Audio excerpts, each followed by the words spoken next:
안녕하세요. 수도권에 살고 있는 30대 초반 여자입니다. 현재 간호사로 일하고 있어서 교대 근무하며 야간 근무도 자주 하거든요. 그래서 잠을 깨기 위해 이곳의 사연을 자주 듣고 있답니다. 예전엔 라디오를 들었는데 여기 사연이 더 재밌어서 거의 습관이 되었네요. 저도 아주 파란만장한 결혼과 이혼 스토리를 가지고 있거든요. 아직 젊은 나이에 이런 일을 겪다니 한때는 화도 났어요. 그래도 빨리 끊어냈다는 데에 위안을 얻고 살고 있답니다. 여러분께도 이 경험을 공유하고 싶어서 이렇게 사연을 보내봅니다.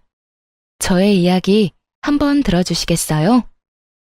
간호학과 졸업하고 대학 근처의 정형외과에서 일을 시작하게 되었어요. 건물 4층을 통으로 써서 그 근방에서는 가장 큰 병원이었답니다. 그래서 직원 수도 참 많았어요. 들어가서 거의 2년은 정신없이 일만 했던 것 같아요. 일에 적응하는 게 너무 힘들어서 연애는 생각하지도 못하고 살았고요. 남편은 같은 병원에서 일하는 방사선사였는데요. 거의 부딪힐 일이 없어서 이름도 몰랐고 마주치면 인사만 하는 정도였어요. 그러다 병원장이 야심차게 전 직원 회식을 한번 한 적이 있었는데요. 그때 우연히 남편이 제 옆에 앉게 되었죠.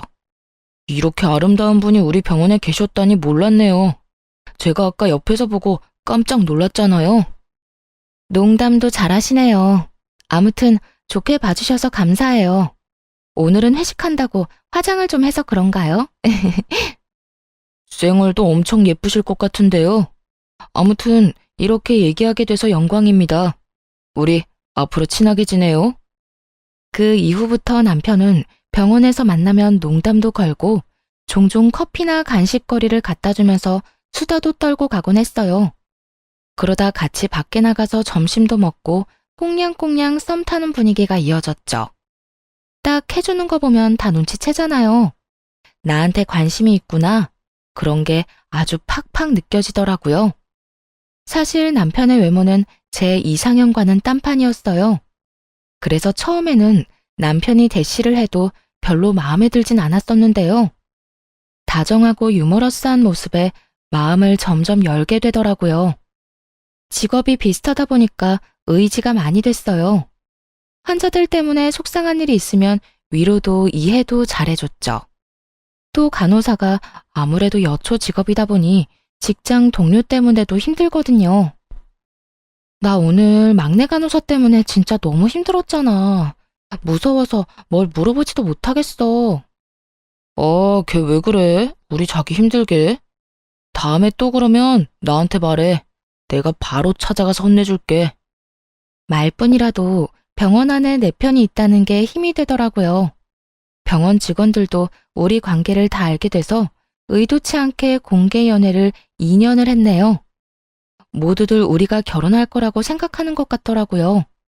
그러다 보니 자연스럽게 결혼 이야기까지 나오고 서로 어떤 결혼 생활을 원하는지 자주 이야기를 나눴어요. 주변에 내 친구들 보니까 반반 결혼을 많이 하더라고. 내가 보기에도 그렇게 하는 게 합리적이고 좋은 것 같아. 우리 지금까지 서로 모은 게 얼마인지 부모님 재산 그런 거 신경 쓰지 말자. 그냥 생활비 딱 반반씩 내고 부모님 용돈은 각자 해드리는 거 어때? 그럼 집안일도 반반, 혼수며 집이며 다 반반인 거 알지? 물론이지. 집 대출 이자도 반반씩 딱 내고 가전제품 같은 것도 다 반반씩 나눠서 사자. 난 이거 예전부터 말해놔서 우리 부모님은 당연히 그러려니 하실 거야. 어때? 자기 진짜 합리적인 남자 만난 거야. 요즘 세상에 이렇게 부담 안 주는 남자가 어딨냐? 남편은 결혼 시작 전부터 다 반반으로 나누자고 했어요. 그러면서 자기 같은 남자 어디서 만날 수 없다며 엄청 깨어있는 척 하더라고요. 사실 그렇게까지 하는 건 별로 생각해 본 적이 없었는데 다른 친구들한테 물어보니 여자 쪽이 손해볼 건 없다고 하더라고요. 그래서 남편이 원하는 대로 하기로 했어요. 집을 구할 때도 각자 예산은 묻지도 따지지도 않고 딱 5천만 원씩 냈고요.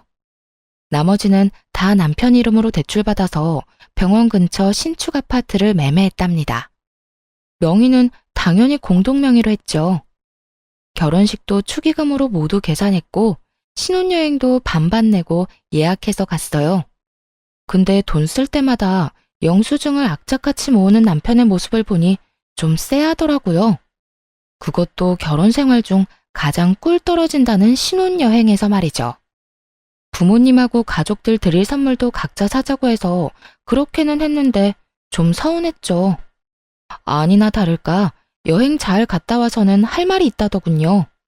그러면서 여행 기간 동안 모은 영수증을 쫙 보여주더라고요. 여행 가서 쓴 돈이야.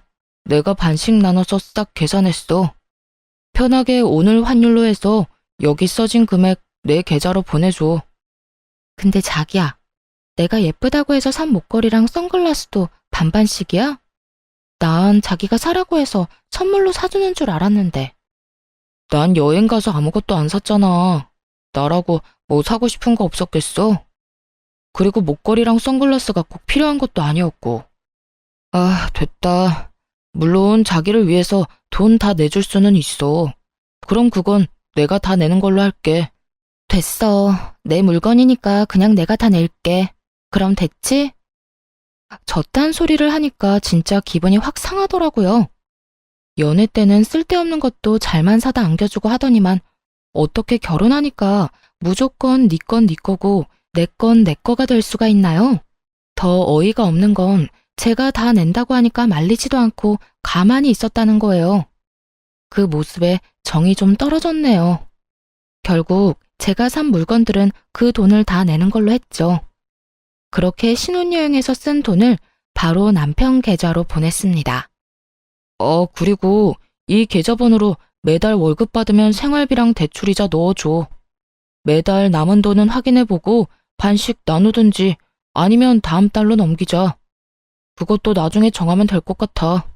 어때? 진짜 합리적이지?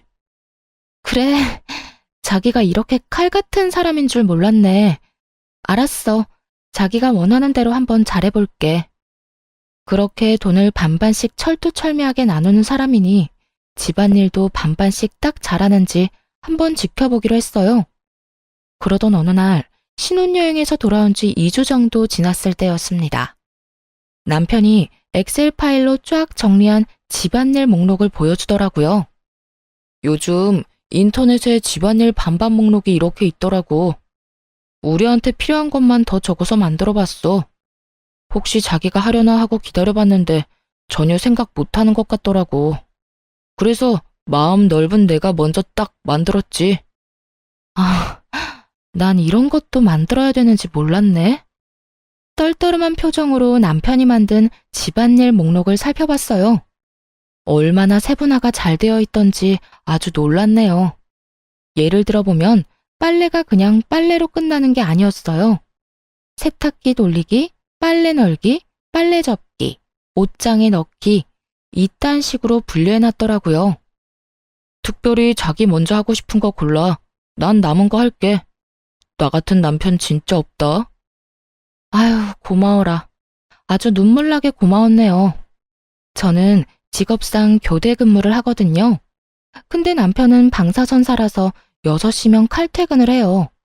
그래서 저보다 시간 여유도 훨씬 많은 편이고요. 그걸 뻔히 알고 있으면서도 야간 근무 때 집안일을 못하면 아주 난리를 피웠어요. 자기 어제 설거지 안 했더라? 오늘 내가 하는 날이긴 한데 어제 자기가 안 했으니까 오늘 해. 자기야, 나 어제 집에 11시에 들어왔어. 근데 설거지를 그렇게 산더미처럼 쌓아놓고 나한테 안 했다고 그러면 어떡해? 그리고 자기가 먹은 그릇은 당연히 자기가 하는 게 맞지. 어제는 내가 요리하는 날이었고 자기가 설거지하는 거였잖아. 그래서 내가 자기 먹을 것도 만들어놨잖아. 나 너무 숨 막혀. 진짜 이렇게는 계속 못 살 것 같아. 친구랑 룸메이트를 해도 이렇게까지는 안 하겠어. 내가 밤까지 힘들게 일하고 오는 날에는 자기가 좀 해주면 안 돼? 그게 그렇게 힘들어? 자기가 힘들다고 하나둘 나한테 넘기면 안 되지. 그러다 보면 어느새 내가 집안일 다 하고 있겠네. 나도 힘들게 일하고 왔으니 저녁 시간엔 할 일만 딱 하고 좀 쉬고 싶어. 설마 자기보다 일찍 퇴근했다는 이유로 나한테 집안일 다 하라는 거야?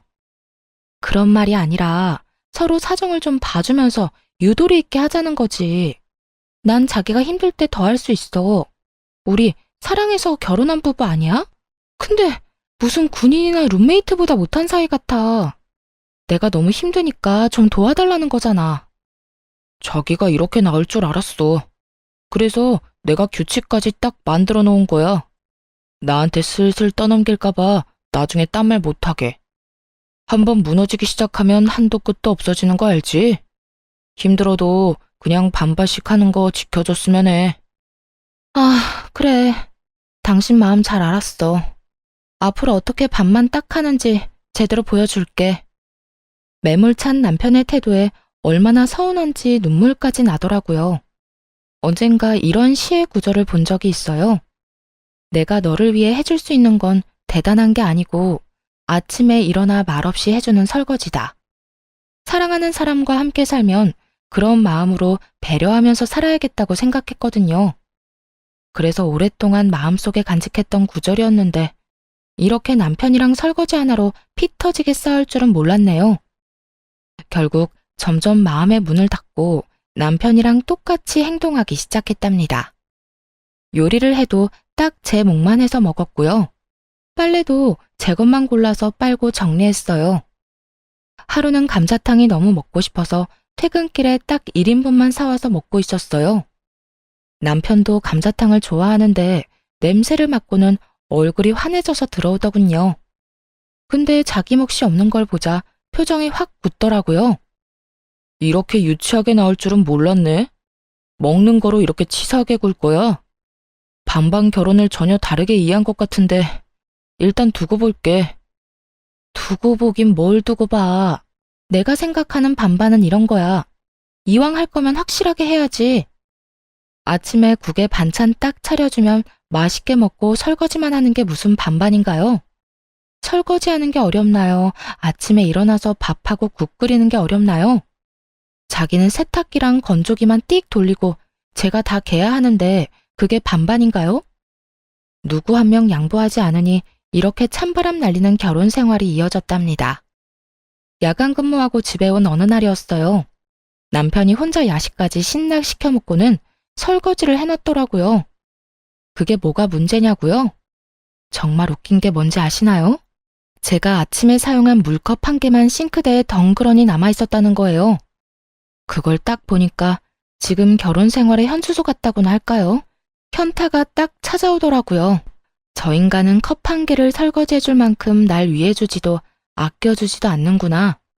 그런 진실이 눈앞에 확 보였어요. 연애 때는 그렇게 잘 챙겨주고 다정했던 남편인데 너무 매정하게 변해버려서 혼란스럽고 슬프기까지 했답니다. 남편이 변한 건지 원래 이런 인간이었는지는 모르겠지만 완전히 속은 기분이었죠. 결혼한 지 얼마 안 되어 이렇게 사이가 틀어졌는데 친정엄마 생신이 다가왔어요. 지금까지 남편이 한 걸 보면 당연히 네 엄마니까 네가 준비하라고 할 것 같더군요. 그래서 같이 뭐 하자고 얘기조차 안 꺼냈습니다. 혼자서 엄마 드리려고 케이크 주문 제작해놓고 용돈 봉투도 준비하고 엄마가 한번 드시고 싶다던 오마카세도 예약했어요. 당일 어디 가는지 말 안 하고 남편을 식당으로 데려갔죠. 사이 안 좋다고 남편이랑 같이 안 가면 부모님이 걱정하실 것 같아서요. 와, 여기 엄청 비싼 오마카세 아니야? 1인당 20만 원? 자기 오늘 통 크게 쏘는 거야? 아휴, 뭘 이렇게 비싼 데를 가. 그냥 대충 먹으면 되지. 엄마 생일이 뭐 대단한 날이라고. 이렇게 부담 주기 싫어. 다른 데 가. 아, 엄마. 오늘 같은 날 비싼 거 드셔야죠. 돈 걱정 말고 들어가요. 엄마 딸 돈 열심히 벌고 있잖아요. 그래 여보. 오늘 우리 사위랑 딸 덕 좀 보자고. 우리도 그 유명하다는 오마카세 먹어보자. 아주 화기애애한 분위기로 식사를 해서 다행이었죠. 남편은 엄청 신기해하면서 잘 먹더라고요. 부모님도 디저트까지 맛있게 잘 드셔주셨어요. 미리 준비한 케이크를 드리니 너무 예쁘다면서 엄마가 감동을 하시더라고요. 용돈 봉투도 함께 드리니 아버지도 엄지척을 하시면서 좋아하셨고요. 남편은 뭔 생각을 하는지 입을 해 벌리고 보고만 있었고요. 식사를 마무리하고 계산할 때 남편한테 말했어요. 내가 지금 계산할 테니까 반은 생활비 통장으로 보내줘. 그러자 남편이 아주 보레된 듯이 화들짝 놀라더라고요. 왜? 왜 내가 반을 내? 장모님 생신이니까 당연히 네가 내는 거지. 그리고 나한테 한마디 상의도 없이 이 비싼 데를 와놓고 뭐? 이렇게 무턱대고 나한테 반을 내라 한다고? 부모님 들으셔. 왜 이렇게 큰 소리로 화를 내? 다 반반하자고 해서 물어본 거잖아. 시부모님 생신 때도 내가 절반 내면 되잖아. 난 우리 부모님 생신 때 이런 거 사드린 적 없어. 집 밖으로 삼겹살도 안 먹으러 간다고. 우린 그냥 집에서 차려 먹어. 근데 오마카세라니 진짜. 아, 자기 너무 과소비가 심한 거 아니야? 그때 밖에 계신 줄 알았던 아버지가 우리 뒤를 쓱 지나가시더라고요. 화장실에 다녀오신 것 같았어요. 얘기를 다 들으셨을 거라 생각하니 너무 민망하고 부끄러워서 얼굴이 벌개졌죠. 너무 열받아서 머리까지 아프더라고요. 그럼 자기가 먹은 건 자기가 계산해. 결국 부모님과 제 비용만 계산했어요. 그러자 옆에서 아주 침까지 튀기면서 난리를 치더라고요. 내가 여기 오고 싶어서 왔어? 어딘지도 모르는데 당신이 끌고 온 거잖아. 그래놓고 나한테 20만 원을 내라고? 그러긴 혼자 제일 잘 먹던데. 만약 당신 부모님 생신 때 어디 가면 내가 먹은 건 내가 낼 테니까 걱정 마. 그렇게 말하고 휙 나가버리자 남편이 엄청 당황하더라고요. 그러거나 말거나 부모님 옆에 서서 남편이 나오기를 기다렸죠. 부모님이 냉랭한 분위기를 느끼셨는지 계속 제 눈치를 보시는데 더 짜증이 났어요. 결국 남편이 자기 몫을 계산하고 거칠게 문을 팍 열고 나오더라고요. 차마 부모님 앞에서 화는 못 내니까 아주 그냥 썩은 얼굴을 하고 있었어요. 당연히 저 역시 기분이 좋을 리가 없죠. 도저히 웃는 얼굴로 있을 수가 없더라고요. 결국 약속이 있다며 서둘러 부모님을 집에 데려다 드렸어요. 집에 오는 내내 얼마나 구시렁대던지 진짜 남편 입을 틀어막고 싶었죠. 내가 먹고 싶어서 먹었어? 당연히 앞에 나온 음식을 남기면 안 되니까 먹은 거지. 근데 나한테 다짜고짜 20만 원을 내라니 진짜 이건 아니지 않아? 우리 부모님 앞에서 태도가 그게 뭐야? 우리 눈치 보시느라 생신날 마음 불편하게 만들고 나 진짜 속상해. 내가 다 내달라고 한 것도 아니잖아. 이런 날 기분 좋게 반 내줄 순 없는 거야? 다른 사람들한테 좀 물어봐. 억지로 그런 비싼 데 끌고 가서 돈 내게 한 게 잘한 건지 아닌지. 그리고 각자 부모님만 알아서 챙기기로 해놓고 왜 자꾸 규칙을 어겨? 자기 이럴 때마다 나 진짜 짜증난다고. 나야말로 이런 결혼 생활 답답하고 넌더리가 나. 이런 게 반반 결혼인 줄 알았으면 당신이랑 절대 결혼 안 했어. 완전히 속은 기분이라고. 나도 마찬가지야. 이렇게 낭비 심하게 하는 여잔 줄 알았으면 나도 너랑 결혼 안 했다고. 그걸 시작으로 며칠을 아주 박 터지게 싸웠어요.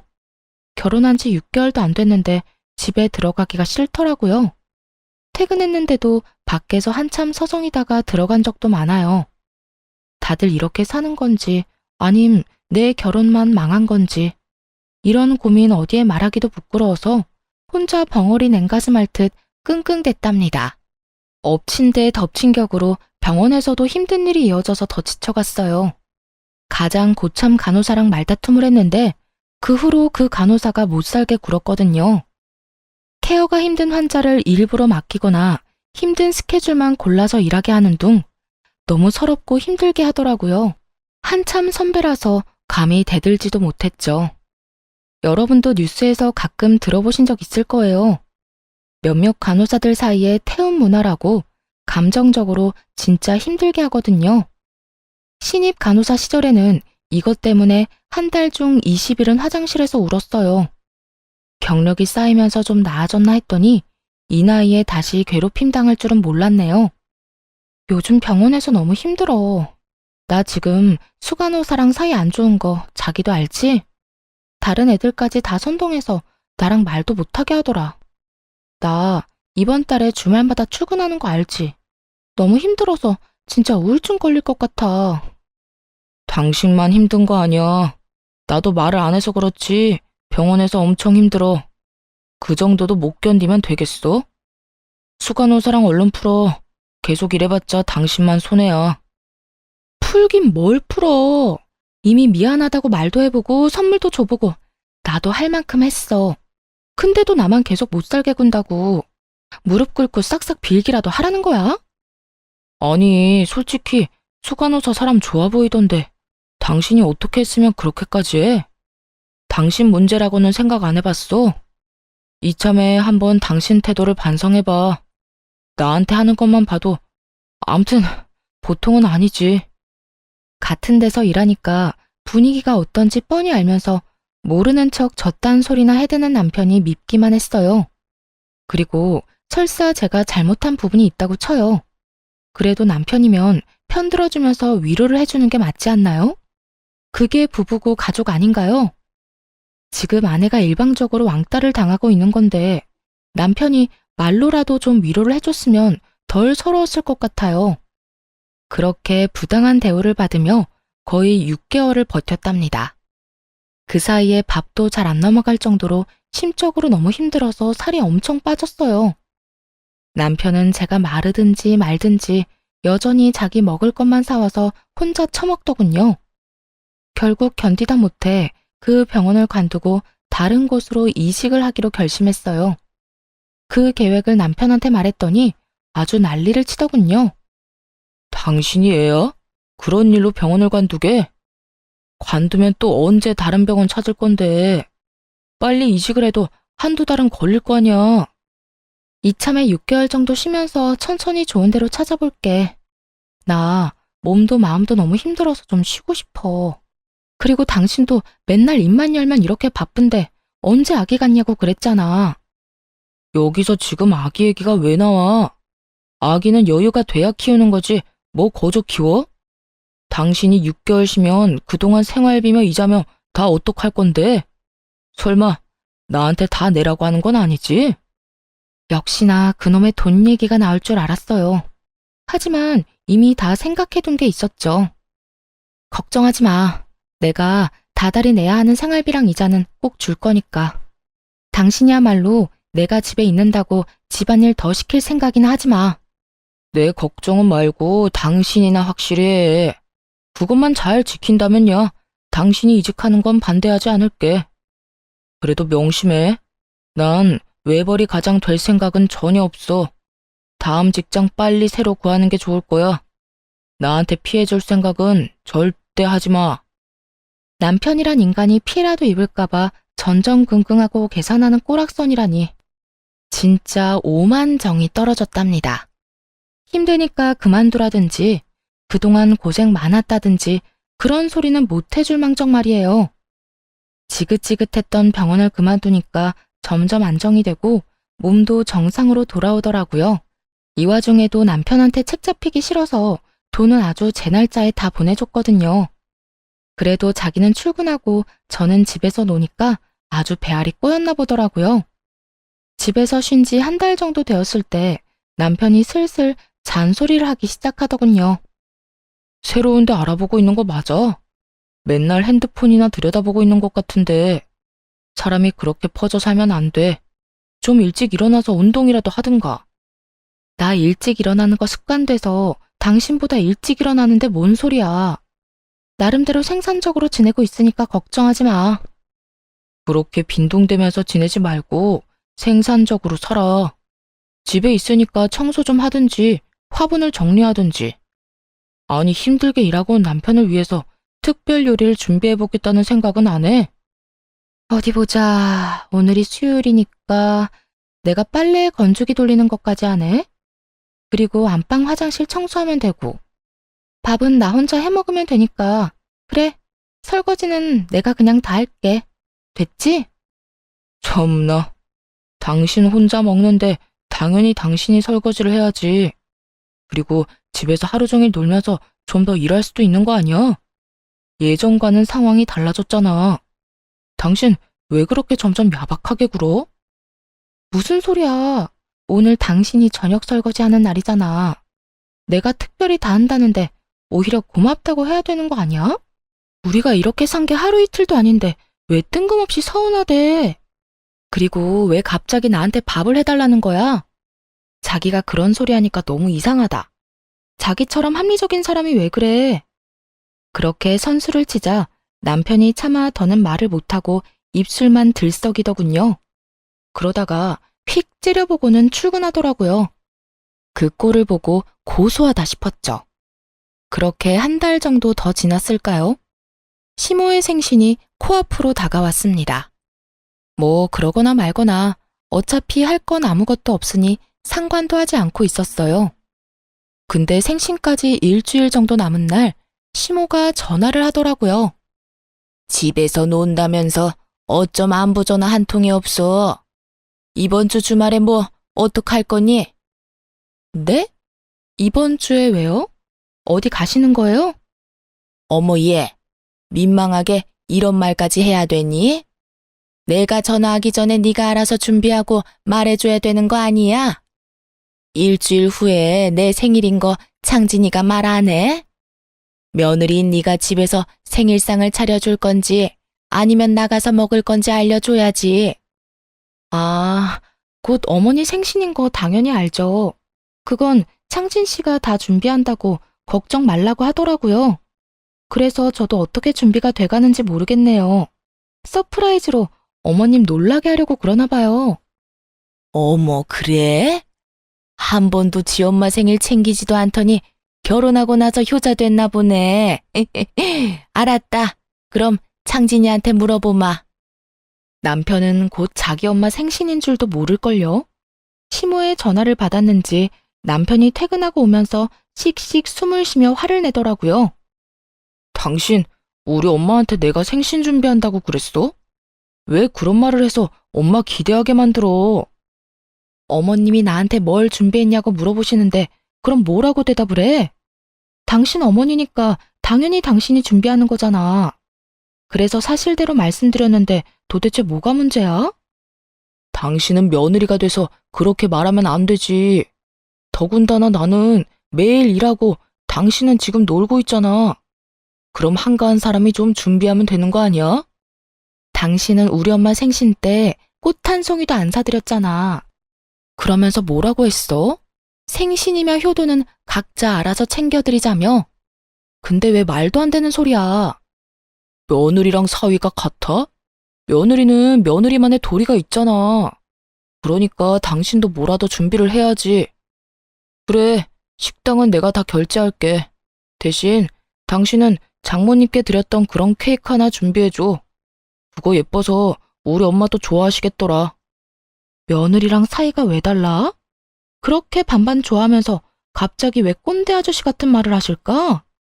그 케이크가 그렇게 예뻤으면 당신이 주문해서 드려. 난 당신이 말한 반반 결혼, 각자 효도 꼭 지킬 거니까. 남편은 반박을 전혀 못하더라고요. 여태껏 자기가 벌여놓은 일이 있고 한 말들이 있으니까요. 어떻게 준비하든지 말든지 신경 전혀 안 썼습니다. 그렇게 대망의 토요일이 다가왔답니다. 남편은 그날까지 삐져서는 말도 별로 안 하다가 저녁쯤 시댁에 가자고 하더군요. 뭘 어떻게 하려나 한번 지켜보려고 군말 없이 따라갔어요. 남편이 시부모님을 데리고 간 곳은 그 동네의 돼지갈비집이었죠. 그 앞에 딱 멈추니까 시모가 실망하는 표정을 짓더군요. 아, 난 여기가 그렇게 맛있더라고. 이 동네에서 제일 맛집이잖아요. 그쵸? 결혼하고서도 여기 갈비가 그렇게 먹고 싶더라고요. 오늘 엄마 생신이니까 내가 팍팍 쏠게요. 들어가서 배 터지게 먹자고요. 남편은 자기도 민망한지 괜히 큰 소리를 치면서 식당 안으로 들어갔답니다. 그러고는 돼지갈비 4인분을 시키고 혼자 며칠은 굶은 것처럼 우걱우걱 먹더라고요. 케이크며 선물 같은 건 당연히 없었죠. 남편이랑 제가 빈손인 걸 확인한 시모는 실망한 표정으로 깨작거리기만 했고요. 고기를 흡입하는 남편을 두고 저는 계산하기 좋도록 냉면 하나 시켜서 먹었어요. 아니, 새아가, 너는 왜 고기를 안 먹니? 좀 먹어라. 돼지고기 싫어하냐? 아, 전 냉면만 먹으면 돼요. 저 신경 쓰지 마시고 많이 드세요. 아, 괜찮아. 분위기 괜히 이상하게 만들지 말고 그냥 좀 먹어. 오늘은 내가 다 계산할 거야. 아, 얼른. 그게 무슨 말이야? 무슨 일이 있었니? 너희 싸웠어? 아니요, 싸우긴요. 저희 서로 배려하며 각자 할 일 딱딱 하면서 엄청 잘 지내고 있어요. 전 속이 안 좋아서 고기를 잘 못 먹겠네요. 그냥 신경 쓰지 마시고 드세요. 근데 너 친정에도 이러니? 그래도 시어머니 생일인데 어떻게 작은 케이크 하나도 안 들고 올 수가 있어? 아, 그러게. 아무것도 없네요. 창신 씨가 다 준비한다고 손 하나 까딱하지 말라고 했거든요. 오늘 와보고 저도 깜짝 놀랐어요. 아니, 어머님 생신인데 어떻게 케이크도 안 사왔어? 아버님이 혼 좀 내주세요. 이렇게 선수를 치니까 시모가 차마 아들한테는 아무 소리도 못 하더라고요. 남편도 괜히 저만 흘겨보는데 어이가 없었네요. 그러거나 말거나 냉면만 깔끔하게 딱 먹었죠. 그리고 남편이 계산하길래 옆에 가서 냉면 값을 줬어요. 아, 됐어. 내가 낸다고 몇 번을 말해. 나가 있어. 내가 낼 테니까. 아니야, 됐어. 이 값 8,000원 내고 나중에 무슨 생색을 내려고 그래? 그냥 내가 낼게. 여기요. 이 냉면값만 계산해 주세요. 시모의 생신날은 그렇게 초라하게 끝이 났죠. 나중에 남편이 시모한테 따로 용돈을 줬는지는 모르겠지만요. 그 다음 달에 드디어 이직에 성공했답니다. 근데 병원이 다른 도시에 있어서 출퇴근하려면 왕복 5시간은 걸렸어요. 하지만 수간호사로 가는 거였고 연봉도 훨씬 높았기에 절대 포기할 수 없었죠. 그 사실을 말하자 남편이 화를 내더라고요. 아니, 애초에 이 동네 근처 병원을 찾았어야지. 다른 도시에서 일자리를 찾으면 어떡해? 어떻게 출퇴근을 하려고? 그냥 여기 근처로 다시 알아봐. 근데 아무리 생각해도 너무 좋은 기회야. 연봉이 거의 2배가 됐고 수간호사로 직급도 높아진다니까. 진짜 미안한데 우선은 내가 그쪽에다가 작은 원룸 얻어서 지내보면 어떨까? 미안하니까 생활비도 10만 원씩 더 낼게. 진짜?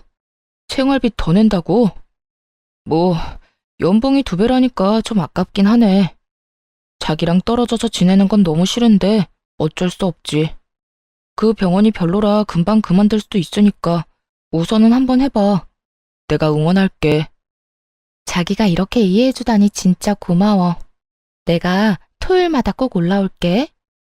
힘든 시기지만 조금만 고생하면 돈 많이 모을 수 있으니까 우리 힘내자.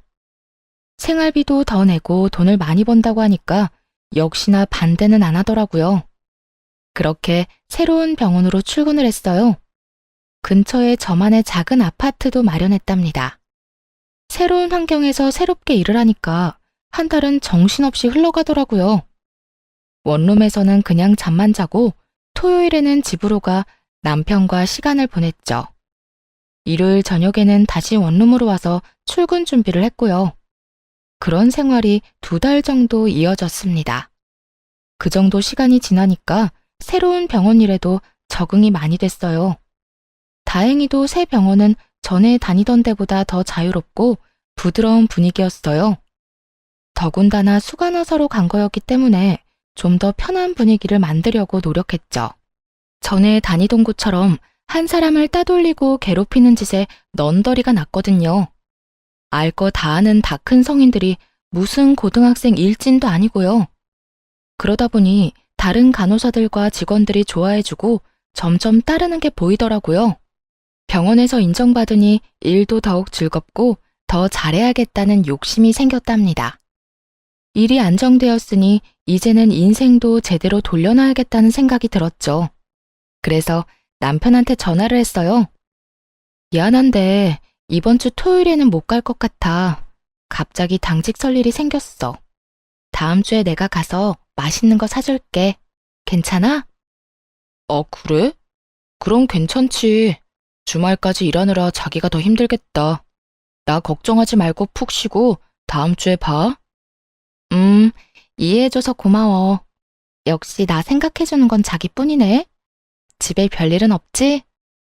그럼. 그냥 퇴근하고 와서 잠만 자는데 뭔 일이 있어. 자기가 없어서 너무 심심하고 외롭다. 다음 주에 봐. 아마도 눈치가 빠른 분이시라면 이 다음 일을 이미 알아채셨을 거예요. 맞아요. 토요일 아침에 몰래 남편이 있는 집으로 들이닥쳤답니다. 집으로 들어가자마자 마침 거실에 서 있던 상간녀와 딱 마주쳤어요. 저를 보더니 얼굴이 하얘지더라고요. 이미 다 알고 있었으니 무표정한 얼굴로 들어갔죠. 그러고는 바로 상간녀의 목덜미를 휘어잡고 머리채를 마구 뜯기 시작했어요. 상간녀가 비명을 질러대며 놓으라고 악을 쓰더라고요. 너 여기에 왜 있어? 왜 있냐고. 너 병원 접수 데스크 일하러 처음 왔을 때 내가 옆에서 도와줬잖아. 하도 어리버리해서 잘릴 뻔한 거 도와줬더니 은혜를 원수로 갚아? 누가 들으면 아주 엄청 도와준 줄 알겠네. 야, 이거 놓고 말해. 머리 다 뽑혀. 놓고 말하라고. 남의 남편이랑 남의 집에서 아주 신혼집 차렸지. 신혼부부 놀이하니까 좋냐? 나이도 어린 게 유부남이랑 뭐 하는 짓이야? 오빠는 당신 같은 여자랑 더 이상 살기 싫대. 맨날 불만만 늘어놓고 이기적이라고 너무 진저리가 난대. 이제 이혼하고 나랑 결혼한다고 그랬어. 아, 그러셔? 아주 천년의 사랑 납셨네. 언제부터 만났어? 내가 다른 데로 이사 가자마자 만났어? 내가 고작 2달 만나고 그쪽 앞에서 이렇게 자신 있게 말하겠어? 우리 만난 지 거의 1년 넘었어. 그쪽 병원에서 나가기 전부터 사랑하는 사이였다고. 그러니까 이제 인정하고 그만 우리 사이에서 빠져줘. 오빠는 그쪽이 아니라 날 사랑한다니까? 그래, 말해줘서 아주 고맙다. 너네 오빠랑 천년 만년 행복해라. 상간녀가 제 반응에 황당하다는 표정을 짓더라고요. 그때 밖에서 뭘 사왔는지 봉지 하나 덜렁 들고 남편 놈이 들어왔어요. 당연히 그대로 얼어붙은 듯 서버렸죠. 그 와중에도 상황 판단을 하고 있더라고요. 누나를 굴려서 바닥에 엎드러져 있는 상간녀와 저를 번갈아 바쁘게 보면서요. 바로 다가가서 남편의 뺨을 수차례 갈겨버렸어요. 남편의 몸이 돌아가다 못해 바닥으로 철퍼덕 쓰러졌죠. 그제야 남편 놈은 얼른 무릎을 꿇고 손을 싹싹 비비면서 빌기 시작하더군요. 여보, 이거 다 오해야. 아니, 내가 죽을 죄를 졌어. 당신이 옆에 없으니까 너무 외롭고 허전하더라고. 근데 제가 자꾸 꼬리를 쳐서 내가 그냥 넘어가 버렸어. 뭐? 오빠, 그게 무슨 말이야. 우리 만난 지가 1년인데 내가 꼬리를 쳤다고? 오빠가 회식 때 나 먼저 꼬셨잖아. 저 여자랑 이혼하고 나랑 결혼한다며. 지금 사랑하는 건 나밖에 없다며. 야, 시끄러워. 조용히 해. 너 지금 상황 판단이 안 돼? 조용히 입 닫고 있어. 남편이 살벌하게 상간녀를 노려보자 겁먹은 강아지 새끼처럼 조용해지더라고요. 외로워서 넘어가? 이 파렴치 아닌가 나. 너는 내가 이혼 소장 보낼 테니까 소송이나 준비해. 나는 합의 이혼 이런 거 할 생각 전혀 없어. 무조건 네 주머니에서 어마어마한 돈 끄집어낼 거야. 거기다 당연히 나한테 위자료도 주고 재산 분할도 해야겠지? 여보, 이혼이라니. 난 절대 이혼 못해. 내가 당신한테 상처 준 거는 어떻게든 벌 받을게. 얌전히 대가 치르고 당신이 하라는 대로 할게.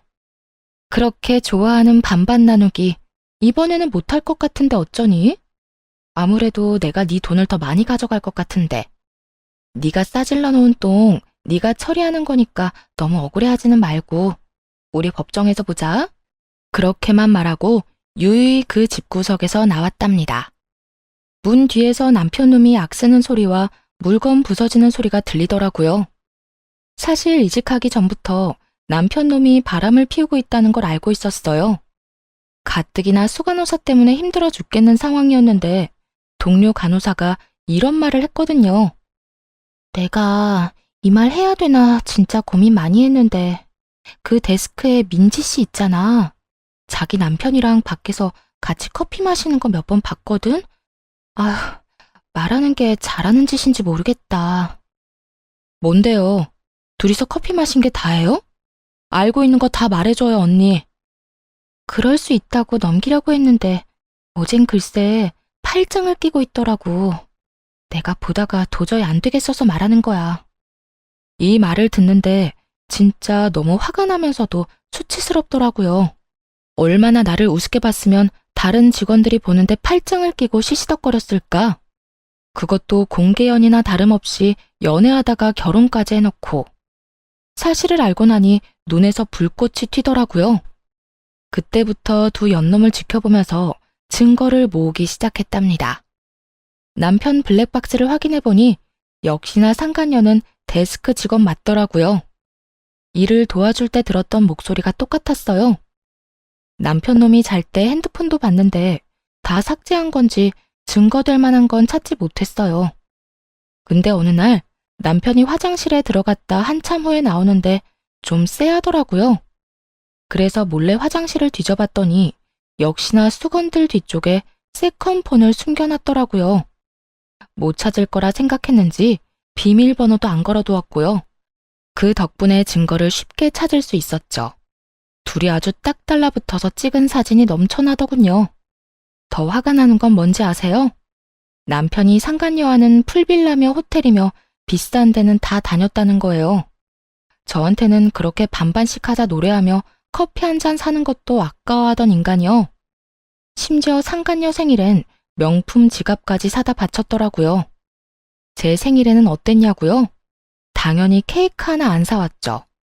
둘이 주고받은 메시지도 아주 가관이었습니다. 오빠, 오늘 호텔 망고빙수 사줘서 너무 고마워. 나 진짜 먹어보고 싶었어. 역시 우리 오빠가 최고야. 우리 애기한테 그 정도도 못 사줘? 애기 친구들이 자랑하면 오빠한테 또 말해. 오빠가 애기 원하는 거 다 사줄 테니까 걱정 마. 너랑 먼저 만났어야 했는데 어쩌다 운명의 장난처럼 결혼한 다음에야 만난 걸까? 진짜 하늘이 원망스럽다. 오빠, 난 기다릴 수 있어. 우리 사랑만 흔들리지 않으면 다 이겨낼 거야. 그 아줌마 빨리 병원에서 좀 나갔으면 좋겠어. 내가 수간호사한테 오늘도 이간질 좀 했거든? 효과가 빨리 나타나야 될 텐데. 전에 병원에서 그렇게 힘들었는데 그 원인이 바로 상간녀의 이간질이었어요. 아무것도 모르는 착한 얼굴을 하고선 수간호사와 저를 이간질했던 거예요. 진짜 이 사실을 알고 바로 상간녀 머리채 잡으러 달려갈 뻔했네요. 하지만 더 큰 복수를 위해 우선 참을인자를 가슴에 새기면서 때를 기다렸던 거죠. 그 후 일부러 다른 도시로만 병원을 알아봤고 좋은 조건으로 이직한 거예요. 그리고 제 명의로 소형 아파트도 매입했고요. 대출을 좀 받았지만 이혼하면 목돈이 들어올 거니까 상관없었죠. 그렇게 계획대로 주말 부부가 되어 남편에게 판을 깔아줬고 토요일마다 집에 와서 달라진 게 있는지 꼼꼼하게 살펴봤어요. 제가 평일 동안 집에 없으니 당연히 상간녀가 이 집에서 거의 살다시피 했겠죠. 근데 진짜 웃긴 게 뭔지 아시나요? 상간녀도 자기 존재를 너무 티내고 싶었나 보더라고요. 굳이 흔적으로 찾으려고 하지 않아도 여기저기 살펴보면 가관이었어요. 화장실 구석에 고무줄을 놓고 간다든지 서랍장에 옷을 흐트려 놓는다든지 정리해둔 주방도구 위치를 바꿔놓는다든지 일부러 그딴 짓을 했더라고요. 당연히 남편놈한테는 아무 말도 안 하고 다 사진으로 찍어서 증거로 남겨뒀답니다. 그리고 드디어 디데이. 집에 못 간다고 거짓말을 하고 들이닥친 거죠. 역시나 예상대로 상간녀가 딱 있었고요.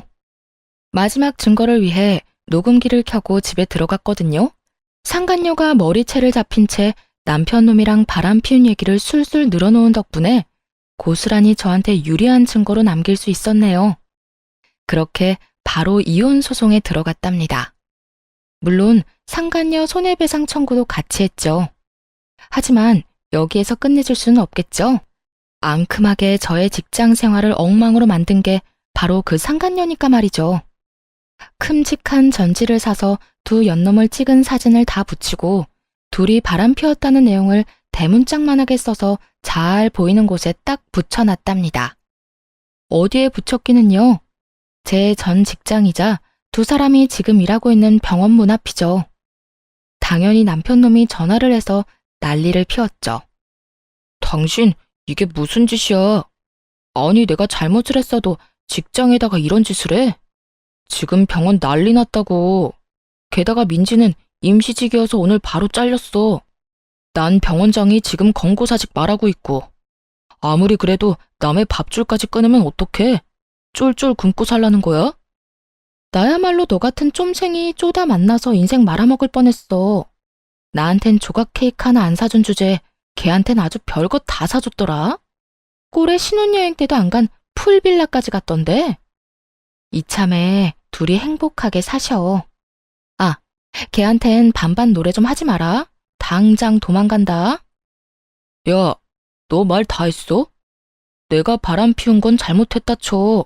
그렇다고 남의 직장에다 이게 뭐 하는 짓이야? 당장 와서 떼.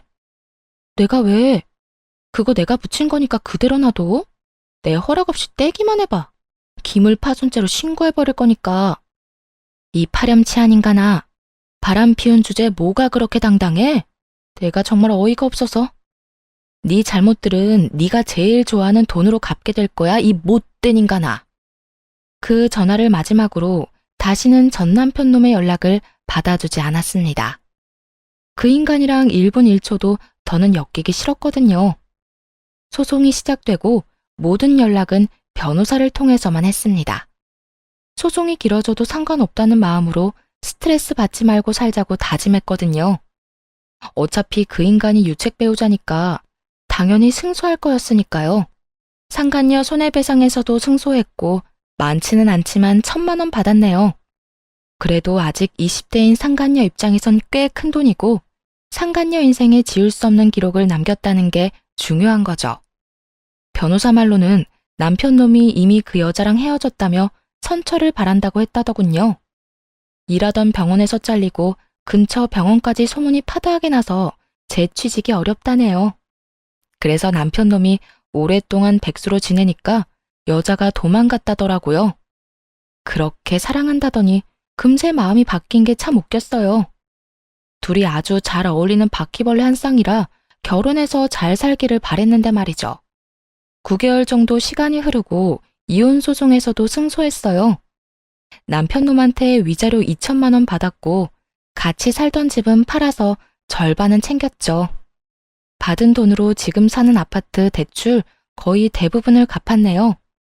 지금은 혼자만의 집에서 평화롭게 지내는 하루하루가 얼마나 소중한지 몰라요.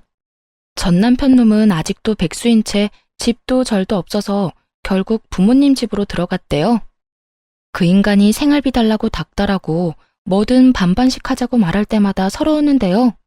지금은 혼자 충분히 벌면서 재테크도 많이 하고 원하는 것 다 사 먹고 예쁜 옷도 걱정 없이 사니까 너무 여유롭고 좋아요. 그 인간이랑 살 때는 왜 1,500원짜리 커피 한 잔 사 마시기도 힘들었는지 참. 이젠 앞으로 하고 싶은 거 다 하면서 행복을 위해서 살려고요. 사연 들어주신 여러분들도 늘 행복하시고 건강하셨으면 좋겠습니다. 함께 해주셔서 감사합니다.